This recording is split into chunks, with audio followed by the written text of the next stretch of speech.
원자폭탄 개발자의 삶을 다룬 영화 오펜하이머가 오늘 개봉했습니다. 영화는 원자폭탄 개발과 투하 직후인 1940년대와 50년대를 관통하고 있는데요. 오늘 뉴스브릿지는 영화 오펜하이머에 담긴 과학사를 들여다봅니다. 이효종 과학 커뮤니케이터와 함께합니다. 어서 오세요. 안녕하세요. 예, 영화가 오늘 개봉을 했습니다. 네. 이 영화 보러 가기 전에 먼저 이 원자폭탄과 핵폭탄의 원리를 알고 가면 더 재미있을 것 같은데 이게 핵분열 반응을 이용한 거죠. 네, 맞습니다. 핵 속의 에너지를 이끌어내기 위해서는 크게 저희가 두 가지 방법을 사용을 하고 있습니다. 하나는 두 개의 다른 핵이 하나로 합쳐지면서 발생하는 에너지를 이용하는 핵융합, 그리고 다른 하나는 큰 핵이 서로 다른 두 개의 핵종으로 이제 쪼개지면서 에너지를 발생시키는 핵분열 반응입니다. 이 핵융합은 자연계에 비교적 가벼운 원소가 합쳐져서 더 무거운 원소가 되는 그런 반응이고요. 주로 별에서 이제 에너지를 방출하는 그런 반응이 이제 핵융합 반응입니다. 핵분열은 자연계의 무거운 원소들을 구성하는 원자들이 이제 핵이 외부 충격이나 아니면 내부의 불안정성 이런 것들에 의해서 쪼개지면서 나타나는 반응을 저희가 핵분열 반응 이렇게 얘기하고 있습니다. 네, 그런데 원자의 핵을 인위적으로 합치거나 쪼개는 게 굉장히 어려운 일이라고 하던데 왜 그런 겁니까? 너무 어렵습니다. 왜냐하면 원자의 핵이 굉장히 작고 전기적으로 둘 다 플러스를 띠고 있습니다. 그래서 같은 극을 띠고 있기 때문에 서로 반발하는 에너지가 굉장히 큽니다. 그래서 서로 다른 원자의 핵을 저희가 인위적으로 융합하거나 또는 분열하는 것이 사실 매우 어렵다고 할 수 있습니다. 네, 그렇군요. 그래서 저희가 처음에 원자폭탄의 아이디어가 이제 과학자들 사이에서 제기되었을 때 이 노벨 물리학상을 수상한 과학자들조차도 이게 과연 인류가 획득할 수 있는 기술인가라는 이런 회의적인 시각이 굉장히 컸다고 합니다. 아인슈타인조차도 당시에 회의적인 생각에 동의를 했던 과학자 중에 한 명인데요. 1932년에 영국의 물리학자 제임스 체드윅이라고 하는 사람이 중성자라고 하는 존재를 발견하고 난 뒤로부터는 이것이 학계의 분위기가 좀 사뭇 달라졌습니다. 네, 이 공로를 통해서 바로 이 노벨 물리학상을 받기도 했습니다. 맞습니다. 중성자는 그럼 어떤 물질입니까? 네, 원자핵을 이루고 있는 물질들 중에 저희가 전하를 띠고 있지는 않지만 양성자와 질량이 똑같은 그런 핵자가 있습니다. 이걸 우리가 중성자라고 하는데요. 전하가 없기 때문에 반발력이 없어서 상대적으로 손쉽게 다른 물질의 핵으로 이 중성자는 침투하기가 쉽습니다. 네. 체드윅의 중성자 발견에 관심을 보인 과학자들 중에서 이 독일의 오토 한이라고 하는 과학자가 있습니다. 이 과학자는 자연계에서 가장 무거운 원소인 우라늄의 동위 원소에 이 중성자를 이제 넣어주면 이 우라늄이 그보다 가벼운 원소인 하나는 바륨 그리고 하나는 크립톤으로 이제 분열하는 것을 알아냈고요. 근데 정말 놀라운 것은 미미하지만 거기에서 열이 또 이제 발생한다는 것까지 이제 알아낸 것입니다. 그래서 그의 연구를 분석한 당시에 또 과학자 중에 한 명인 리제 마이트너 그리고 오토 프리쉬는 이 현상에 대해서 이제 핵 분열이라고 하는 용어를 최초로 학술적으로 사용했다고 알려져 있습니다. 예, 이때 바로 이 핵 분열이라는 개념이 처음으로 등장을 한 건데 그렇다면 이제 핵 분열 과정에서 이 중성자를 지속적으로 꾸준히 얻어낼 수 있는지가 또 관건이겠습니다. 굉장히 중요한 기술입니다. 예. 우라늄 원자핵을 이용하면 원자 폭탄을 만들 수도 있다라고 하는 그 가능성이 이제 제기된 와중에 독일을 기점으로 2차 세계대전이 당시에 이제 발발을 했고 때문에 연합군이 한시라도 빨리 독일군보다 원자폭탄을 만들어야 된다라고 하는 그런 엄중한 사명감을 좀 띠게 되었습니다. 그래서 연쇄 반응이 본격적으로 이제 또 가능성이 있다는 것이 밝혀진 것이 1939년에 본격적으로 밝혀졌는데요.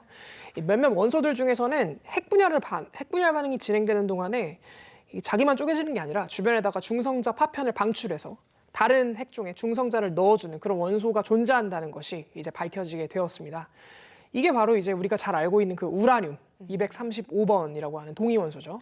그것과 이제 플루토늄이라고 하는 가공 원소입니다. 하나는 이 자연계에 존재하긴 하지만 굉장히 작은 양만 존재하기 때문에 대량의 우라늄 확보를 위해서 이 우라늄을 정제하는 그런 기술이 매우 필요했습니다. 다른 하나는 자연계에는 이제 존재하지 않고 일부러 이제 그 핵종을 만들어야지, 이제 플루토늄을 만들어야지만 할 수 있는 그런 인공 원소이기 때문에 이제 만드는 공정이 또 필요했겠죠. 네, 이 우라늄은 자연계에 이미 있는 원소이고 네. 플루토늄은 인공 원소로 분류가 됩니다. 이 양이 얼마나 돼야 의미가 있는 겁니까?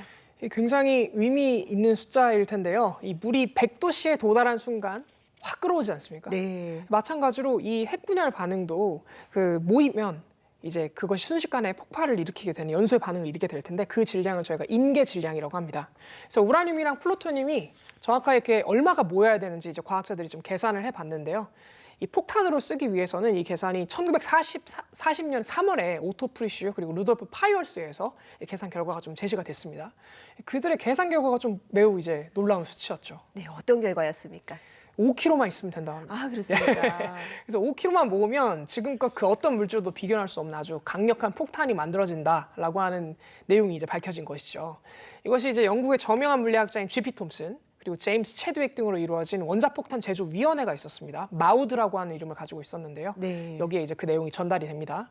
그래서 마음이 급해진 영국이 이제 튜브 합금이라는 기술을 개발한다는 명목하에 이제 비밀리에 원자폭탄의 핵심 재료들 중 하나인 우라늄의 동위 원소를 분리해내는 기술을 이제 본격적으로 개발하기 시작합니다.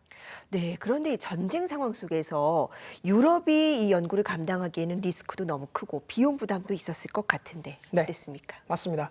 그래서 마우드의 일원이었던 과학자 중에 한 명인 마크 올리펀트라고 하는 과학자가 있습니다. 이제 그분을 그 다음 해인 1941년에 그 당시 군비로 이제 막대한 부를 막 쌓아가고 있었던 미국에다가 원자폭탄 만들어야 됩니다라고 하는 그런 메시지를 이제 전달을 하고 그걸 요청을 합니다. 사실 미국은 그보다 한 2년 전쯤에, 그러니까 1939년이죠. 그때 이미 연쇄 반응을 예측했던 물리학자들 중 하나인 실라르드 레오, 그리고 나치를 피해서 망명한 알베르트 아인슈타인의 필서를 통해서 이미 한 차례 원자폭탄의 개발의 필요성 요청을 받았었습니다. 그래서 1941년 12월 6일에 이제 잇따른 요구 끝에 미국이 드디어 이 루즈벨트 대통령의 지원 하에 원자폭탄에 관한 연구를 본격적으로 수행하게 된 것입니다. 이제 재정이 수혈이 된 건데 그렇다면 연구는 어떻게 진척이 됐습니까? 네, 이때부터 원자폭탄의 개발이 본격적으로 이제 양쪽으로 양분해서 이원화되기 시작했는데요. 하나는 이제 테네시 오크리지 지역을 기반으로 우라늄의 동위 원소를 추출해서 제작하는, 다른 하나는 워싱턴 헨포드 지역을 기반으로 해서 이 우라늄을 이제 변화시켜서 플루토늄으로 만드는 방향으로 진행을 했습니다. 이게 이제 우리가 알고 있는 그 미국의 원자폭탄 제작 프로젝트인 맨하튼 프로젝트의 최초의 시작을 알리는 프로젝트였죠. 네, 이 핵무기로 쓰이는 원자폭탄은 바로 이 맨해튼 프로젝트에 의해서 만들어졌습니다. 이때 과학자들을 이끌었던 리더가 바로 이 영화의 주인공이기도 한 줄리어스 로버트 오펜하이머입니까? 네, 맞습니다. 오펜하이머가 비록 학문적인 성취나 뭔가 성과로 오늘날의 대중에게 많이 알려진 그런 과학자는 아니지만 그럼에도 불구하고 그 당시에 이제 미국 과학자 그리고 미국 물리학계에서는 굉장히 지도적인 인물로 평가가 되고 있던 사람입니다. 그래서 당국의 명을 받은 과학자들의 지도자로서 이 과학자들 특유의 어떤 그 개인주의적 성향 있잖아요. 내 연구는 내가 하겠다라고 하는. 그런데 그것이 이제 공동의 목표를 달성하는데 좀 방해 요인이 될 거라고 이제 그는 좀 여겼던 거죠, 오펜하이머는. 네. 그래서 좀 신속한 프로젝트 성과를 위해서는 좀 이제 군 체계적인, 좀 체계적으로 이렇게 딱딱딱 약간 질서 정연하게 뭔가 프로젝트가 진행해야 되는 그런 관리 스타일이 좀 필요하다는 것을 오펜하이머는 알고 있었지만 이제 그럼에도 여전히 그 과학자들의 개인적인 창의성을 좀 발현할 여지를 충분히 남겨두었던 아주 뛰어난 리더십의 소유자였습니다. 네, 그렇습니다. 이 맨해튼 프로젝트의 13만 명의 인력과 당시 돈으로 20억 달러면 정말 어마어마합니다. 어마어마합니다. 아주 대규모 프로젝트였는데 정작 이 뉴멕시코 사막에서 최초로 이 원자폭탄 실험이 이제 성공을 했을 때 네. 오펜하이머는 또 자신이 세계의 파괴자가 되었다. 뭐 이런 생각이 굉장히 우울해했다고요. 맞습니다. 1945년 7월 16일이죠. 그 뉴멕시코 엘라모고도의 사막에서 플루토늄 폭탄이 최초로 이제 시험대에 올랐고요.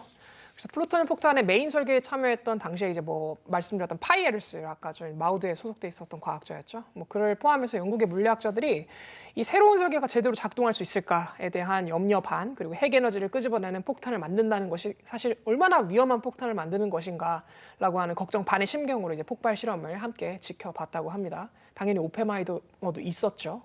그걸 본 당시에 그의 어떤 그 심정은 힌두교의 서사시인 그 바가바드 기타의 한 구절을 인용하는 것으로서 자신의 심경을 좀 표현을 했는데요. 나는 죽음, 말씀해 주셨던 세상의 파괴자가 되었다라고 이제 이야기를 했습니다. 사실 나치를 견제하기 위해서 열과성을 다해서 만든 무기가 정말 이제 그 가공할 파괴력 때문에 세상을 정말 쑥대밭으로 만들어 버릴지도 모른다라고 하는 그들의 어떤 막연한 두려움이 좀 여실히 나타나는 그런 역사의 한 장면에 오펜하이머가 좀 이렇게 서서 그것들을 다 이제 지켜본 게 아닌가 이런 생각이 듭니다. 네, 굉장히 좀 씁쓸했을 겁니다. 네, 이런 장면을 생생하게 담고 있는 영화가 또 어쩌면 과학기술의 양면성을 깊이 성찰할 수 있는 계기가 될 것 같기도 합니다. 오늘 말씀 잘 들었습니다.